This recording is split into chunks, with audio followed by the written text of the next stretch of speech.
Yo, England beat Norway 2-1 to go through to the semi-finals of the World Cup. Now, before I get into the player ratings, I need everyone to sub, like, comment down below if you enjoy the content. Even if you don't enjoy the content, you're thinking, yo, this guy's chatting rubbish, comment down below as well, yeah? All right, let's get straight into this. Pickford, I gave him a 3. He made some serious errors. If we have a look at the whole tournament, he's made at least 5 serious errors. For me, he made an error against Croatia. He got that hand he got to the ball. He should have saved that shot. He's made an error against, was it Congo, when he came off his line and absolutely clattered the attacker. Could have got sent off.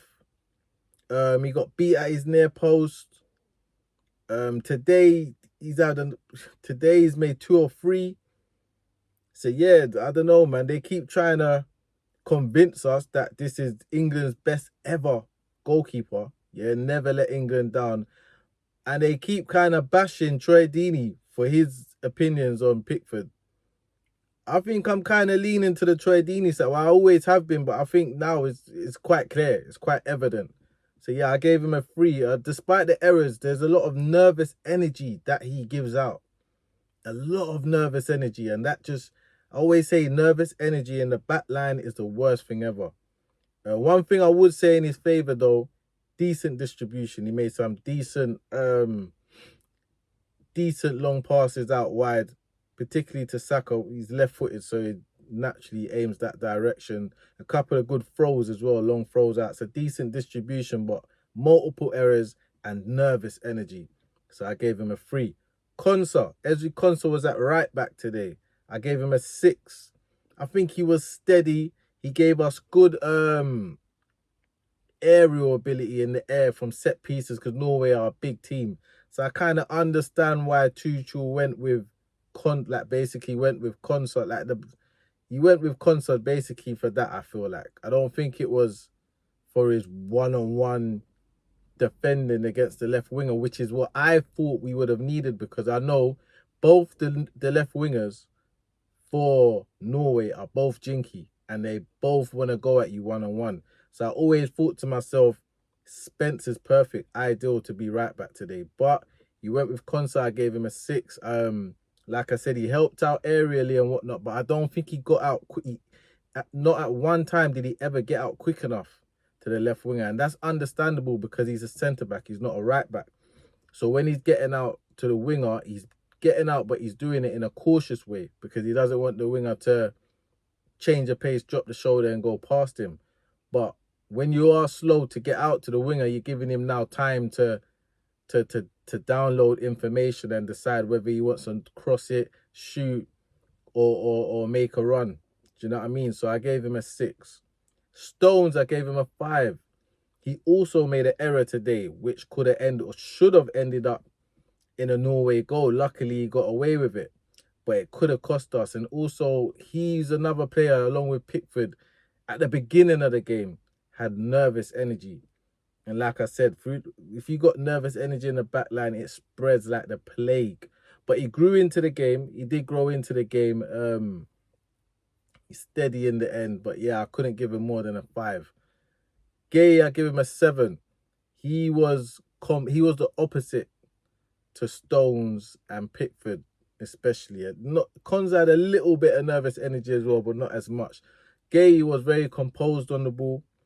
He played some good diags, some good switches of play. So he made some switches that, especially in the first half, the midfielders like Rice was trying to do, and he just wasn't landing them.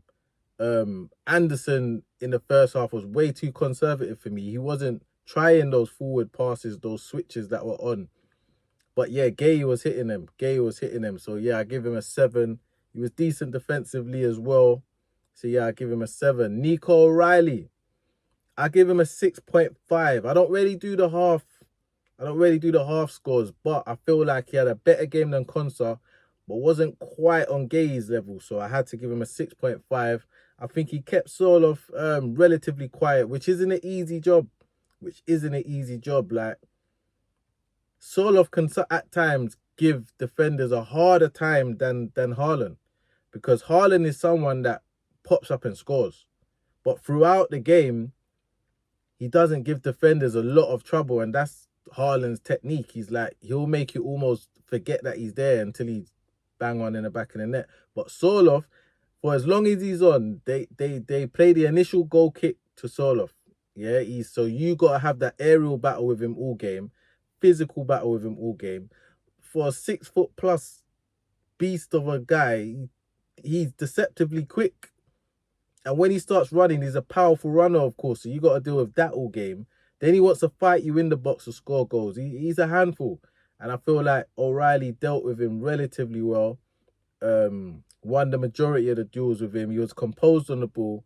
And for me, he came off too soon. So yeah, 6.5 for O'Reilly. Rice, Declan Rice, I gave him a 4.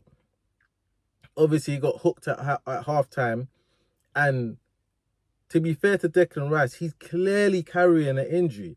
If you go back, if you haven't seen it already, and watch my preview for the game, yeah, I mentioned that I've been watching the England training sessions, and Rice looks like, even in the training sessions, he looks like he's struggling. He looks like he's struggling with the injuries, and today it just showed. He got hooked at halftime. For me, he shouldn't have started. We was playing with 10 men in the first half. I tweeted it.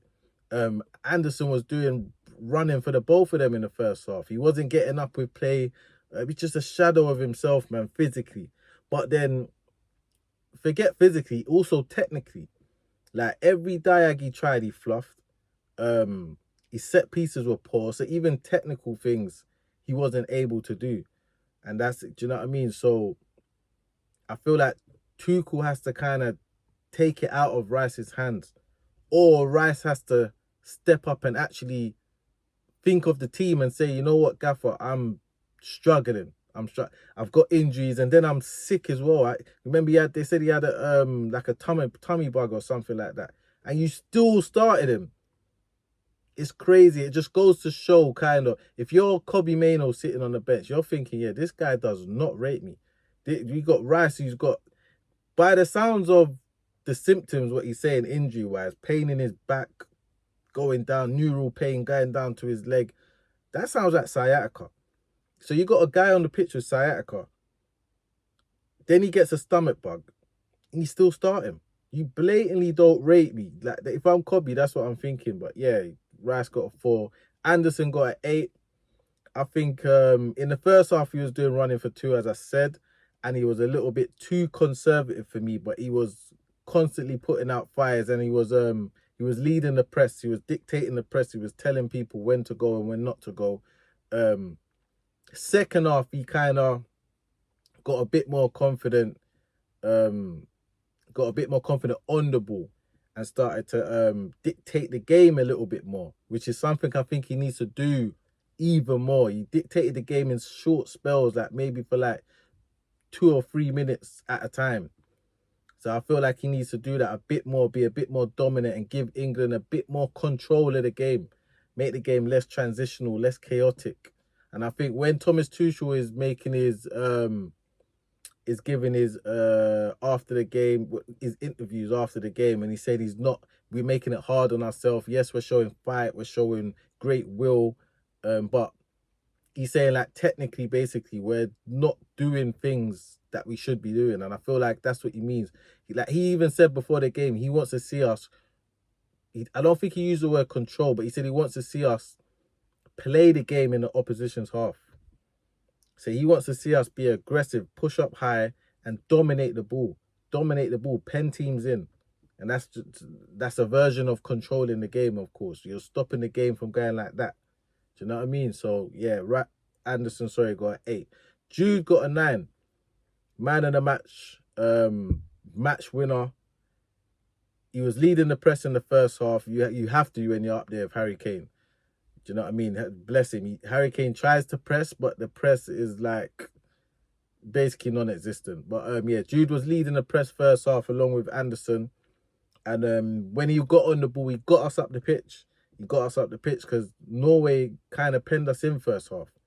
And when Jude got on the ball, when a lot of players looked a bit nervous and just like they didn't want to take responsibility, they're just popping it off type thing, Jude would take the ball on the half turn, start running. jinky, win a free kick or carry his team up the pitch. And also it lifts the crowd, it gives his teammates confidence, it gives everyone confidence.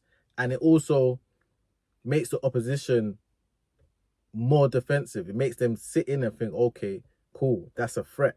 That's threatening. And naturally it makes them drop in. So yeah, I believe in the he was overall he was quiet though, but the second half he was very quiet. And I was almost thinking we might need to take him off. We might need to take Jude off. He looked like he was very tired. He looked like he was very drained. But then what does he do? He stays switched on mentally and pops up with a winner. So yeah, Jude gets a 9 for me, man. We'll save Craig. We'll save Craig for another episode. Yeah, Craig Hope. Carell, please, can someone send this to Carell that someone needs to bring Craig Hope forward. But yeah, let's carry on with this player ratings. Noni got hooked at half time. Got to give him a 5. Didn't affect the game. You didn't have a shocker, but you didn't affect the game in any way. Like, you didn't affect it positively. You didn't affect it negatively, really. You just turned up for the first half. So yeah, rightly so, got hooked. Gordon got a 7. Now Gordon had a poor game for me all round. Like, technically he was poor. His touch was even worse than Morgan Rogers when Morgan Rogers came on, and his touch was poor. Harry Kane's touch was poor today, but Gordon's touch was horrible, shocking. Had a poor game. But with Gordon, he has this mentality here where he can be having a poor game. The fullback can almost have him in his pocket. When he gets the ball again, he's going again. He's relentless. And these little things is what Rashford needs to incorporate into his game. Rashford, if he has a go at the fullback a couple times, doesn't get any joy, like what was happening to Gordon. Ball's bouncing off his shin. He's running at the fullback. He might beat him 1 out of 3-4 times. That's not... Rashford is switching off after that. Rashford's trying to turn into Ronaldinho and do playmaker from left wing. Gordon is relentless. He goes again. The right back eventually had to even come off injured or whatnot. Do you know what I mean? That mentality is a big plus point for his game. And in the end, he got his assist. So after a terrible game, he ended up with the assist for Jude's first goal. So I had to give him a 7. Harry Kane got a 5. Didn't hold the ball up enough for me. He was the main reason why basically we was penned in, why the game was transitional. He wasn't making it stick up there. And you know what I mean? You're not having your greatest game. You're not really threatening the opposition's goal. You have to at least do that for the team. Do you know what I mean? And he wasn't doing it. Went down easy for their goal as well.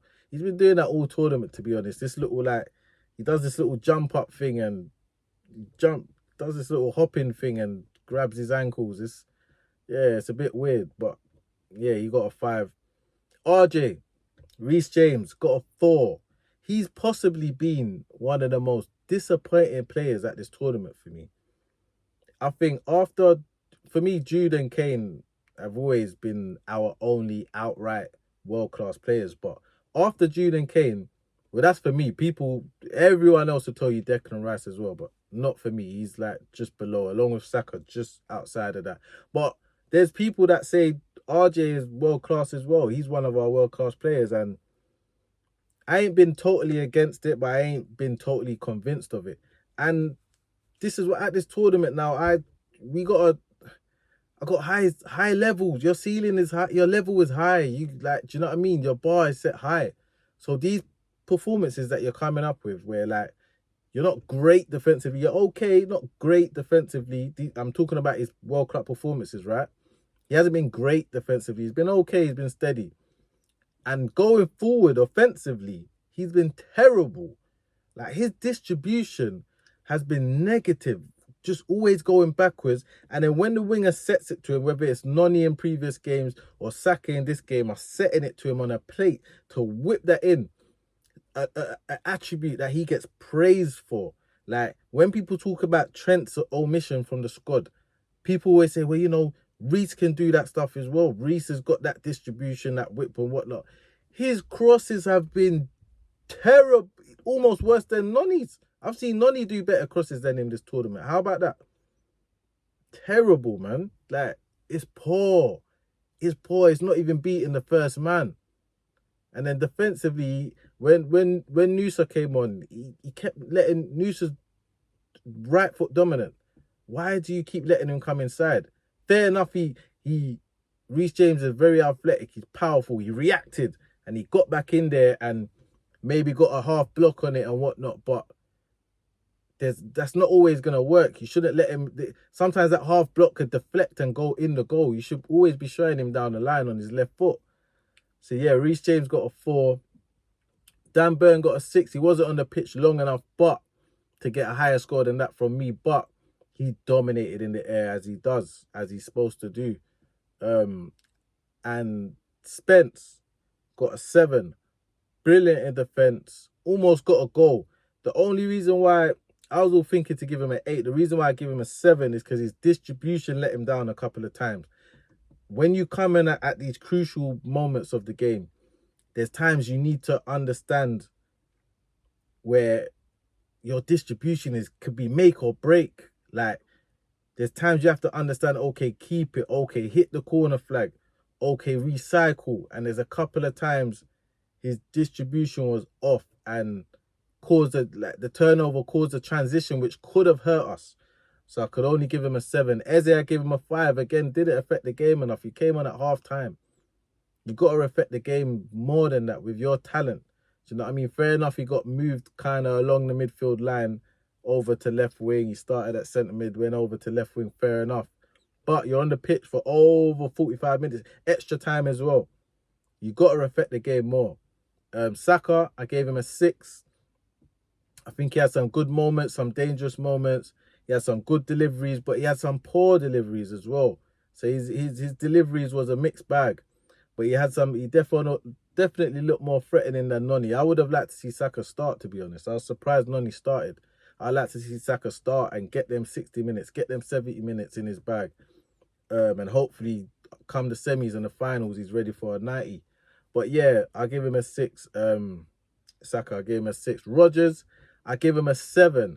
Now, Rodgers, I don't think he had a great game. I have to give him a 7 though, because his shot ended up creating the second goal. The only reason why I gave him a 7, but his first touch was terrible, almost as bad as Gordon's, and probably worse than Harry Kane's. His first touch was shocking, and just in general, he's another one that's disappointed all tournament for me. Along with Reece James, he's been disappointing, and yeah, he didn't have a great game. Do you know what I mean?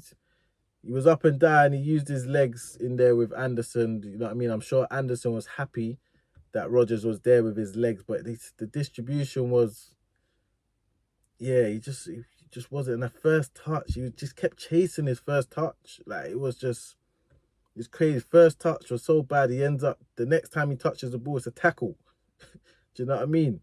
So yeah, anyway, that's my player ratings. If you agree, let me know in the comments. If you disagree, let me know in the comments.